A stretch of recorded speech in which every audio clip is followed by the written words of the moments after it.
Hi guys, welcome back to my Exvius guide. Now I'm gonna talk about Dark Veritas. Let's take a look at his stats. Like you can see, his base attack stats is lower than Darklandeau and Dark Knight Cecile. However, it won't make a lot of difference because you get the exact same 70% attack boost like Darklandeau. However, I prefer Dark Veritas stats more than Darklandeau because he gets plus 20% on all stats. Darklandeau has 10% more health than Dark Veritas, but if you count the defense and spirit plus 20%, then I can say Dark Veritas is more durable than Darklandeau. That MP plus 20% is also nice because, like you know, the chaining skill costs 45 MP per use, so more MP is really helpful. Both of them learn auto-refresh, but of course Dark Veritas will get more MP regen per turn thanks to that MP plus 20%. They also have the exact same status ailments resist: blind, paralyzed, and petrified. However, Dark Veritas has really unique passive that Darklandeau doesn't. It is called Dark Lord. This will absorb the dark elemental damage, so it will heal you instead of damaging you. I'm not sure about dual elemental attack, but being able to absorb the dark damage will make you able to heal yourself by attacking yourself while you have dark element buff on your attack. This ability will make you invisible against dark enemies. I haven't tried this, but he may be really good on that Dark Esper trial. But take the info with a grain of salt because they deal 2 elements damage.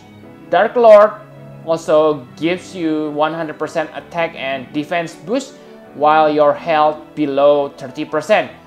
He also able to counter the enemy attack with Dark Retribution, which will lower enemy dark resist by 100%, which is insane. It is only comparable to Awakened, Dark Knight Cecile, Soul Eater. Now let's take a look at his abilities. His trademark ability is Dark Punishment. So this skill is what makes him a member of Darklandeau family. The skill has exact same frame delay as Divine Ruination, which means you can perfect chain him with Darklandeau. Also, this means he can chain with Awakened or Exvius in the future.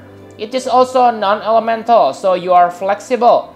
The difference is this one will debuff dark resist instead of light resistance.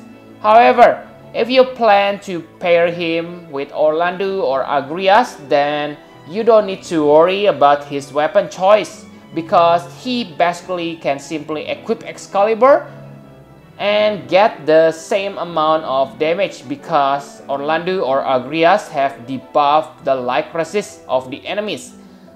Same thing for Darklandeau. You can give Darklandeau Dark Element Sword if you partner him with Dark Veritas. The next skill is Dark Edge.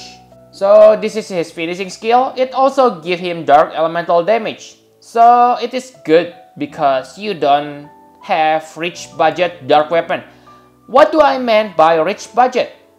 This is to clarify my old video, okay?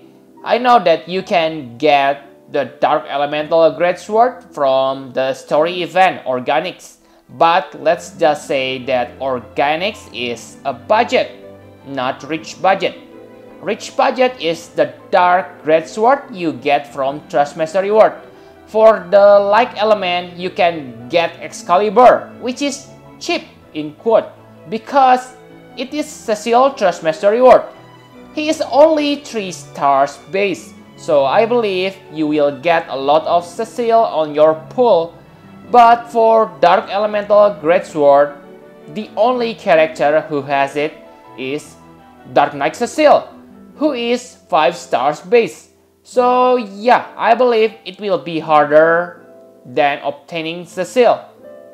This skill is useful if you want to equip non-elemental greatswords such as Apocalypse or Save the Queen, and then suddenly you need Dark Element. However, like I have said before, Dark Elemental is not that important if you pair him with Orlando or Awaken Agrias later, because the amount of Imperial is same, 50%. The next skill is Abyss Guard.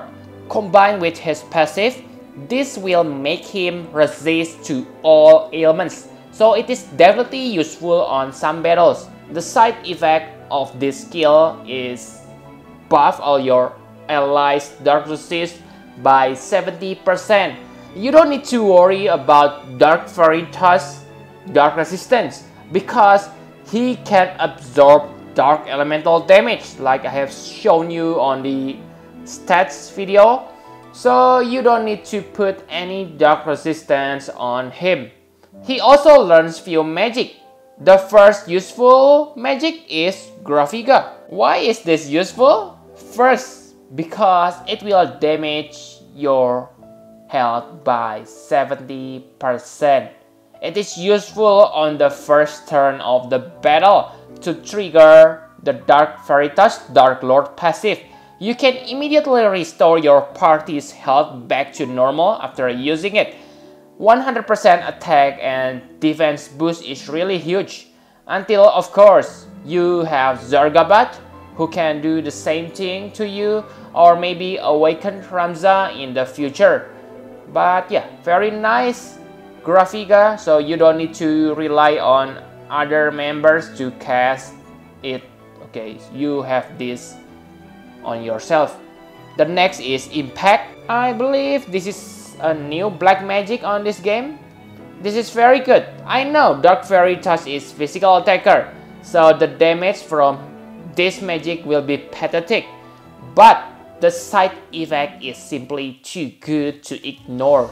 It can break 45% of all stats of your enemies, which is insane.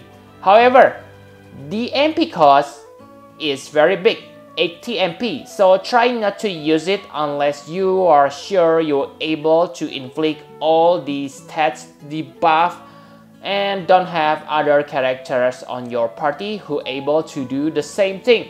His LB shield on Conviction, the damage is normal, but the side effect is quite nice if you're able to max it. It will debuff 64% of the enemy defense, so it will be even more than doubling your physical damage output to the enemies.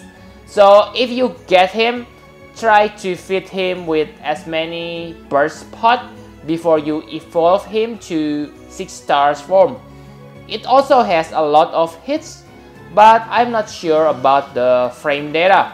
He also has defensive barrier, which is good, but try not to use him using this because he is an attacker. However, if you really need it and you don't have Riku, remember you can use him to help your party survive. Now let's talk about the equipment. For newbie setup, you want to equip him with either Organics or Apocalypse, depends on the enemy elemental resist. You must equip Greatsword to trigger his passive, so it only left him with one weapon choice. Okay, so Katana or Sword. Sword is nice because you can get Moonblade, which has higher attack than Genji Blade, so you can equip Dark Knight Soul too. So yeah, you will equip heavy armor anyway, because his own Trustmaster require you to equip heavy armor. So for another ability is, I think the Art Veritas Trustmaster is good because it will increase 40% of your attack. But if you want more survivability, then you can add Wisdom instead of this. Now let's talk about the best partner for him. So like I have said in the beginning, His best partner is either Orlando or Awakened Agrias. He has exact same frame, so chaining with Orlando is same as chaining with another Dark Veritas. If you have Awakened Dark Knight Cecile, you can also pair him with Dark Veritas. Dark Knight Cecile able to debuff enemy Dark Resist by 100%, so his Dark Elemental attack damage will be really high. Dark Veritas able to imperil Dark Resist by 100% too, but you need to get hit by physical attack and the chance is only 20%, so it is not reliable. Mage such as Victoria and Dark Fina, who have Dark attack, are also good because that Dark Edge Imperial, okay? I mean Dark Punishment Imperial, so yeah, definitely very good. Any hero who able to inflict Dark Elemental damage is good to be paired with Dark Veritas. My conclusion for him, he is Darklandeau, but I can say he is even better than Orlando himself because you get much better passive than Orlando. The fact that you can chain him with future Awakened Agrias is very good because you can easily find strong budget chainer partner for him. Not mentioning his Trustmaster reward, which break the 50% attack boost meta. I know that many of you will say Landau family time is nearly up because Onion Knight will be available soon. But remember that you need Landau family for chaining, so even though Onion Knight is good, it doesn't matter if you get no one to chain with. Like you can guess, I give him 10 out of 10. Perfect score for Darklandeau. I think he is the strongest of all Landau family. But maybe I'm biased here because I really like his character design. He is flexible, able to absorb dark damage, and of course, able to resist all status ailments. Freyevia may be better, but she is fixed at ice element and not a physical character. She is a hybrid. Tidus may be stronger, but it is hard to find chaining partner for him, unless of course the second Tidus. So yep, I think that's all. Thank you very much for watching. Please hit the like button and subscribe to my channel for more Final Fantasy Brave Exvius guide.